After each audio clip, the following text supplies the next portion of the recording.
So I've been in real estate for 6 years. I've done close to 500 transactions, and now I own a real estate brand called Collecting Keys that owns a series of other companies, everything from an investment company to an education brand to a bunch of different marketing services for other real estate investors.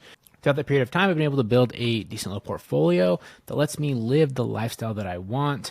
I have a wholesaling business that does a couple $1 million a year. And then I've also helped dozens of other investors build businesses just like mine through the different service companies that we offer. I've gone through a lot in a relatively short period of time.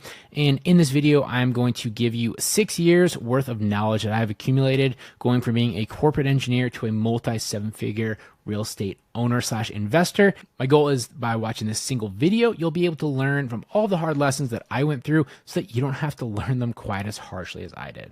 All right, so lesson number 1, you can make millions of dollars in any asset class, and you really need to just pick one and be willing to stick with it for the long haul. In my time running the Collecting Keys podcast, I've met like deca millionaires in pretty much every single asset class you can possibly imagine. Everything from like single family to multifamily to mobile home parks, Airbnb, land flippers, people doing rent by the room, people doing sober living, seriously everything. And when people first discover real estate investing, listen to Bigger Pockets, something like that, what usually happens is they kind of go down this rabbit hole where they're trying to learn about everything all at once. And basically what they start doing is they're reading every kind of book, listening to every podcast, watching every YouTube video, following every influencer, trying to find the thing that is best. And the problem is what normally happens when people do that, they end up wasting a very significant amount of time when really they would have been better off if just like something kind of draws their attention, just fully committing to that and going all in on it, okay?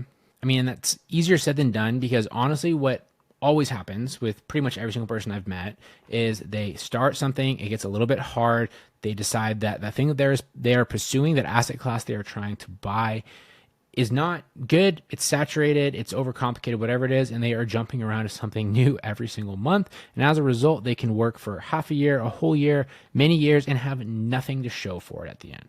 And so the lesson here is to commit to whichever one kind of stands out with you. Go into it for a long term, right? With a long-term mindset, and just like go into it as heavily as you can, find a coach, spend money to learn, join communities, things like that. And that's ultimately how you'll build success in any kind of asset.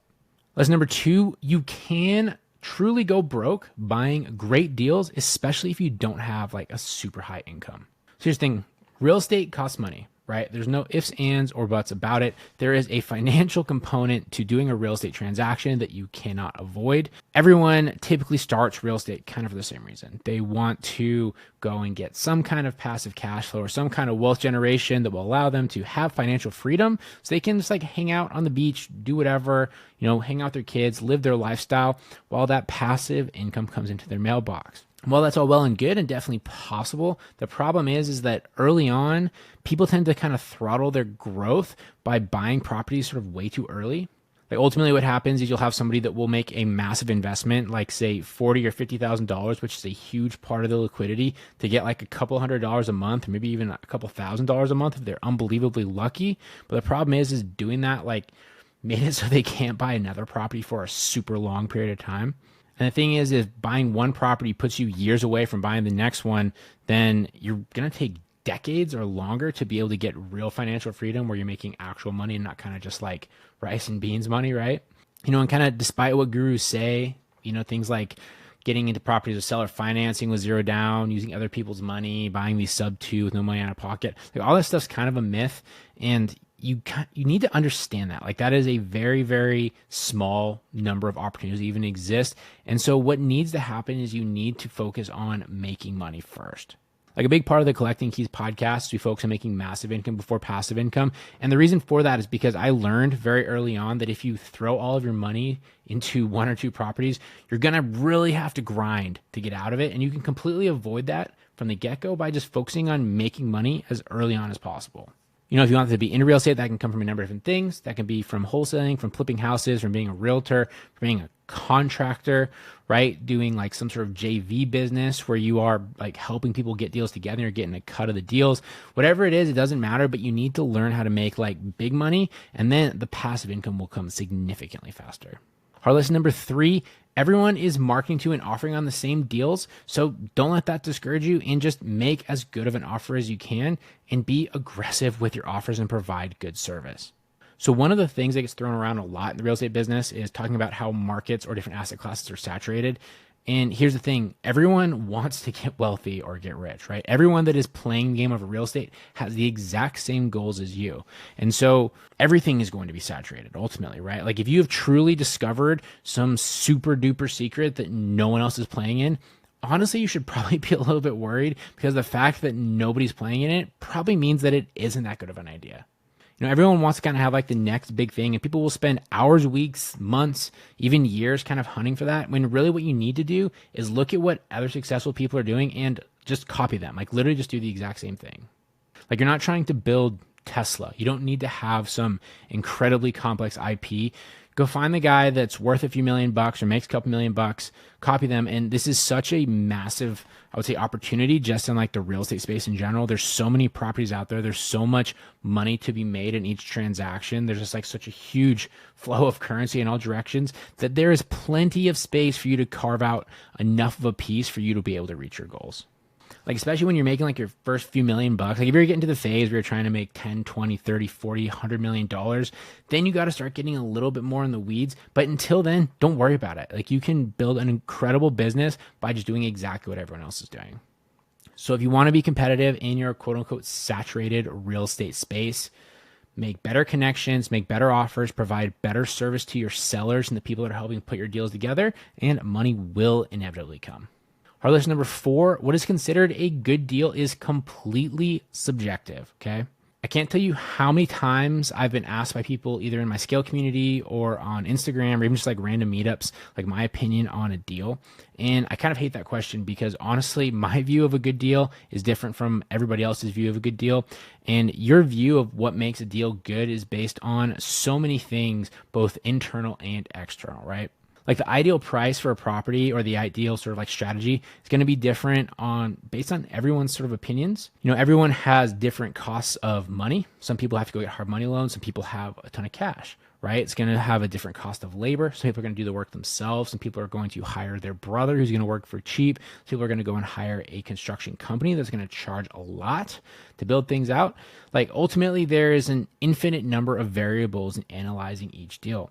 And those are just like the internal things, right? There's also the external perception that people have. People will like different kinds of neighborhoods for different reasons. People will look at different neighborhoods or different hard statistics about areas to decide what is worth their time. Like as an example for me, I don't buy anything that's earlier than 1950s, mostly because I don't like the older homes and I don't like all the additional work that comes with them and kind of the unexpected nature.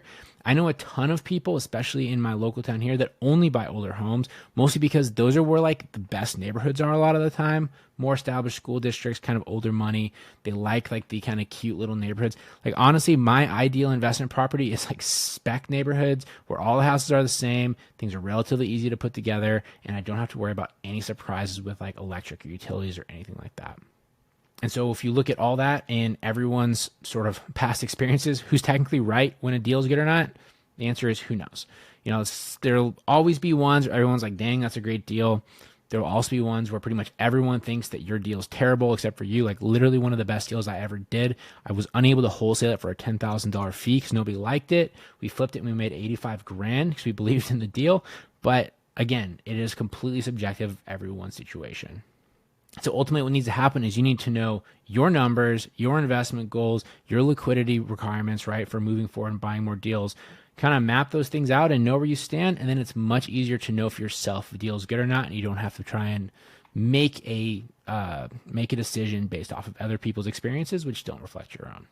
Question number 5, you need contractors to be fast, cheap, and high quality. That's kind of impossible. You can really only have 2 of those things.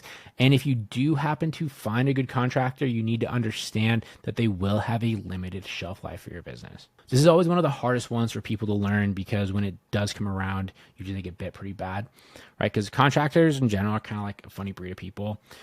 The barrier to entry to become a licensed contractor is kind of easy. Like honestly, it's a relatively low barrier. You just go file some paperwork and get your license.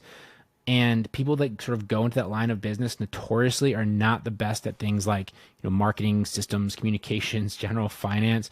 And as a result, they're typically kind of hard to find, and they're even harder to work with, especially ones that are willing to work for real estate investors. I mean, there are ones that kind of have their stuff figured out, right? But those guys aren't going to work for you. Those people are going and installing full kitchens for $20,000 when you're trying to get them to spend $20,000 to do an entire house.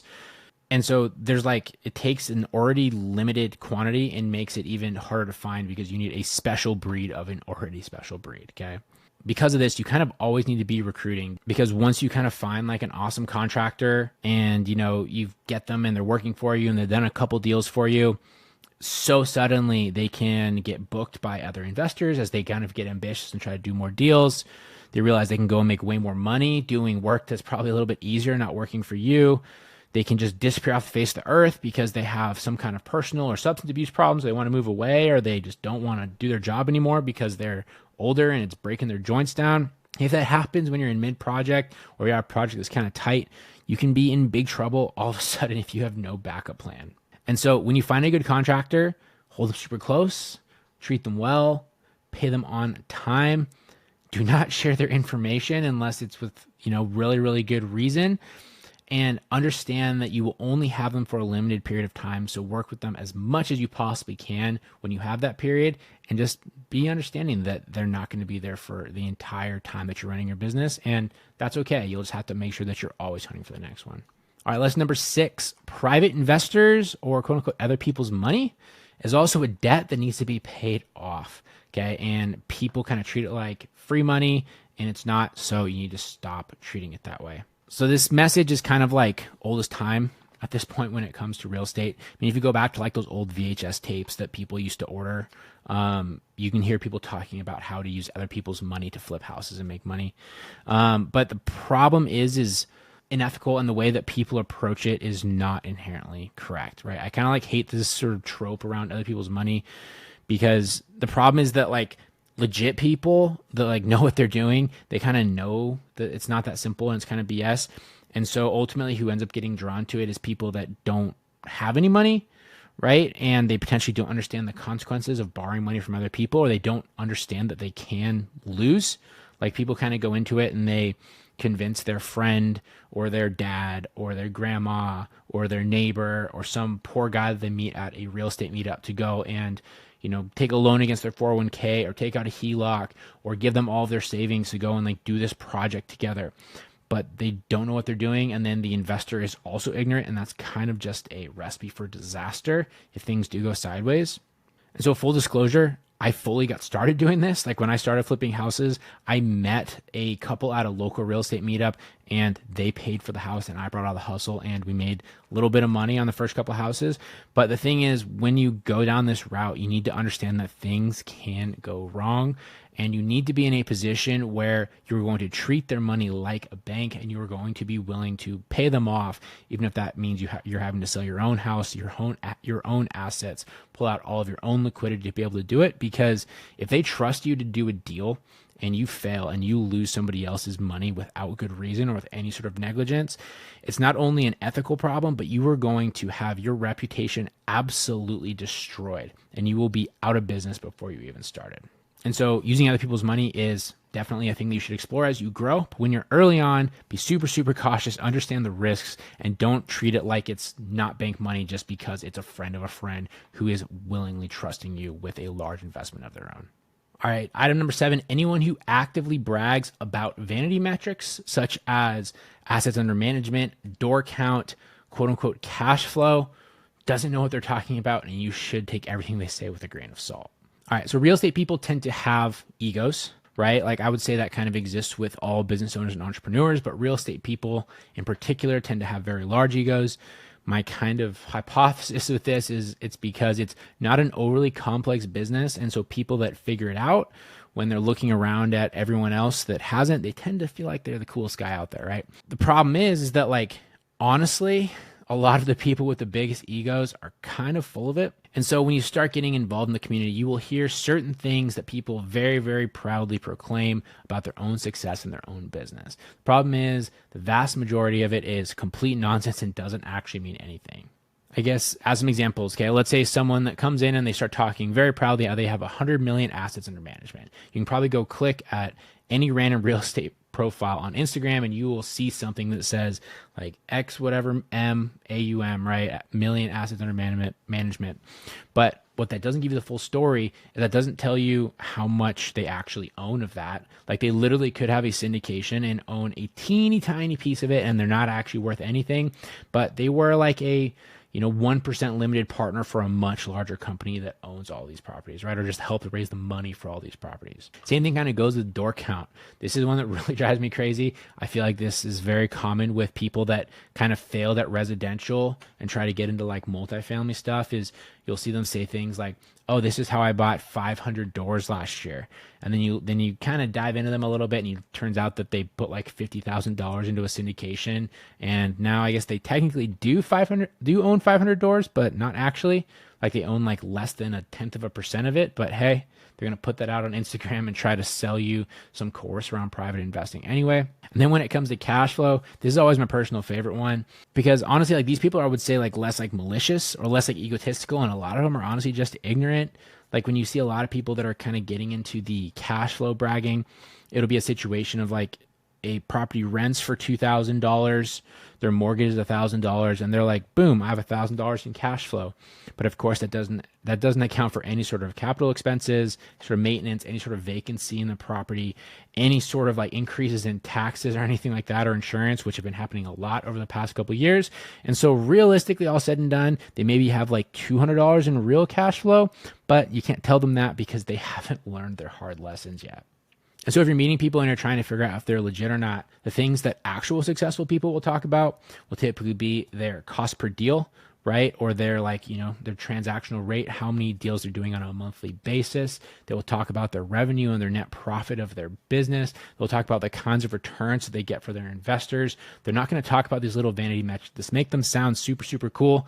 They're going to be talking about a lot more kind of like boring business metrics because honestly, that is what success actually looks like as a business owner. It's not like kind of this higher level stuff that people use to kind of like just, market whatever they're trying to sell you.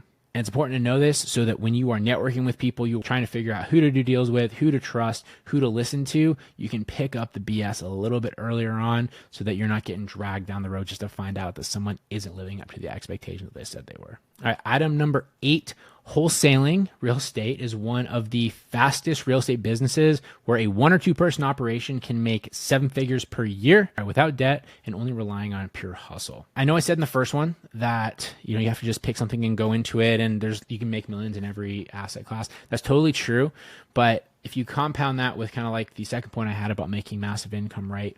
Wholesaling, in my opinion, is one of the easiest ways to do that as a newbie and with a small business. And, if I could go back in time, I would have started wholesaling sooner, just kind of like build my bank account. Like it's, I said, it's not an easy business. It's a simple business. And there are no doubt like other ways you can make like more money. Like if you go and, you flipping houses, you're on average going to make more money than doing wholesale. If you're doing like a multifamily, like repositioning where you're adding a couple $1 million of value to a multifamily deal, you're going to make more money doing that. If you're doing like these land entitlements, subplats, you'll definitely make more money doing that. The problem is those take like insane amounts of time and there's no guarantee. The thing is with wholesaling is once you kind of get it up and running, you can legitimately make like an average annual US salary in like 3 to 4 weeks, like just on like a rolling basis. Once your leads are sort of are kind of built out, you have your sales process you're running and you're closing deals on a regular basis. It's not uncommon for people to be cashing $40, $50, $60, $70,000 checks every single month. And I'm literally not exaggerating with that, right? Because this rate at which these deals move is so fast, and the only money that you are having to come out of pocket is typically going to be your marketing expenses and any sort of like systems that you're running, a CRM, those sort of things. For us, our average cost per deal with our wholesale company is about $4,000. Our average return, our ad spend is about 7 times that, okay? So that means that for every $1,000 that we put into our marketing system, we expect to get about $7,000 back. And so everyone says, well, why don't you just keep doing that and scale more and more? It's like, Well, that's what we do. Like literally that is the core of my income in our business is we have scaled that up to a point where we kind of reaching like staff limitations, just the number of deals that were coming through. And to grow it, we'd have to build out more staff, more complex systems, expand into other markets. And we did that up to a point, and we've kind of reached an area where we're happy with just letting things roll for right now. And we just continue to make money like that every single month, year after year. But this whole sort of like phenomenon, when I realized this, and again, like I said, it's not an easy business, but it's a simple business. It's very easy to replicate. This is like literally why I started the Scale community, because I got so just sort of like infatuated with the rate at which people can achieve life-changing income and start generating life-changing wealth. Because here's the other thing too, right? Let's say you want to do long-term wealth generation and buy a portfolio. If you have the wholesale process dialed in, you can buy properties at even better discount. You can buy them a lot faster because you're generating massive income at the same time. It is literally possible for someone to go from nobody to worth $1 million plus in less than a year and be making multiple X's of their previous income, right? And no, I'm not exaggerating about that. And again, it's a lot of work. It's a very, very sort of like, I would say, grindy thing to build out, especially early on, but it is repeatable. And if I had known that when I started doing real estate in 2018 and I hadn't waited until mid 2020 to kind of get into that, my entire financial position would be completely different now, because I would have an extra 2.5 years of generating that kind of revenue. So if it's something that you want to go faster, you're willing to commit full time. If you're going to do wholesaling, you really need to be kind of full time into it. If that's something that you want to pursue, I would highly recommend that you consider wholesaling as part of that, as part of your journey, because you will be able to turn things on very, very quickly if you work hard enough and you get a little bit lucky. Item number 9, gurus get a lot of hate, but there are some good ones out there. You just have to know how to find them. All right, health, wealth, and love, kind of like the greatest marketing tactics that people use to sell like any product, right? You kind of take that concept of marketing and you combine it with the major wealth opportunities that exist with real estate. And of course, what that means is you have a ton of gurus out there that are pitching you on financial freedom or easy money or all sort of other stuff. And of course, that's generally not how it works. You know, this is what people will call a quote unquote guru. And I guess technically I am a guru now as well, because I do have content. You know, I have a podcast, I make these kind of videos, and I do have a community and mastermind that I push people to. But the thing is, like, what makes good gurus different from everyone else are the gurus that are actually like operators as well as part of their community, and they're not just like professional content creators and marketers. But here's the thing is the real estate community is super fast paced. There's an insane amount of money and people that go into, you know, at real estate industry in every facet, right? And if you have a guru or a coach who stops operating and purely just becomes kind of like the person that runs their community or the professional podcaster or the professional YouTuber or whatever, they're going to get out of touch very, very quickly. And so if you're trying to kind of figure out like I would say like a guru to follow or like influencers to follow, look for people that have active businesses, that talk about them openly, that test and share things that they are working on in their business and trying to improve. Because if they don't do that, very, very quickly, they are going to be completely outdated, and the texts they kind of preach are going to no longer be valid. And at that point, you know, they're going to continue trying to sell you because that's how they make their money, but you're not going to get nearly as much value as you could if you followed someone that's actually playing the game. And lastly, item number 10, and this is the most important one if you ask me. For most of us, okay, this is a kind of philosophical concept. For most of us, real estate isn't the thing. It's just the thing that's going to get us to the thing, right? And that sounds a little bit confusing. We'll put it up on the screen for you. But real estate isn't the thing. It's just the thing that's going to get us to the thing. Okay. And this is a quote from Aaron Muchstegui, who I consider one of my mentors. And if you don't know who that is, you can go look him up. He was actually on Collecting Keys podcast, episode 135, if you want to check that out. But he is one of the highest caliber real estate entrepreneurs that I've met, and he owns hundreds and hundreds and hundreds of homes around the Austin, Texas area. He has a very high volume flipping business, super, super sharp guy. Anyways, he's one of my mentors, and I went to a meetup of his last fall, and he opened it with this line that real estate isn't the thing, real estate is the thing to get us to the thing, okay? And it's something that I've sort of like pondered periodically since then, and I've repeated several times because I think it's a really good reminder that, you know, the value of real estate isn't like to just like build this massive portfolio and be kind of like a, you know, real estate hoarding monster. Okay. It is the fact that it is such a simple business that is easily repeatable that can get you to the lifestyle that you want. And I think this is a really important message to kind of understand, because when you're building out your real estate business, you're kind of getting in the weeds, you're talking to sellers, you're getting rejected, you're having close calls on deals. It can get very, very grindy very quickly. Okay. And it can get super easy to get burned out, try to change directions, try to do these different things. And so, if you can get beyond having goals that are just business related or just portfolio related and focus instead on like, what is my lifestyle going to look like? You know, what about these random Tuesdays that I can take off to go hang out with my kids? What about these trips that I'm able to go on because I've built this much wealth over the past couple of years? Okay. If you focus on those things and what real estate has gotten you to, it is much easier to take a step back and just keep moving on and continuing to do your business. Okay. Especially with real estate, because like the transaction time of stuff is kind of slow. Very, very rarely does stuff happen that has like an immediate upward or downward effect. And so focusing on that end result and the fact that real estate is what's gotten you there makes it easier to continue to refine your craft, continue to ride your path, right? And move things forward. And then, you know, avoid any of the, I would say like the lady in the red dress or like the squirrel syndrome or shiny object syndrome, whatever you want to call it, when things start to get a little bit tough. Anyways, guys, if you found this valuable, please share it with somebody else. Subscribe to my podcast, Collecting Keys. Check out my YouTube channel. Subscribe to that there if you're watching it on the channel. And also you should follow me on Instagram at Mike_invest if you want to see some more short form stuff. Aside from that, I really appreciate you guys listening, and make sure you follow along as we continue to help people get to 7 figures and beyond. Thanks, everyone.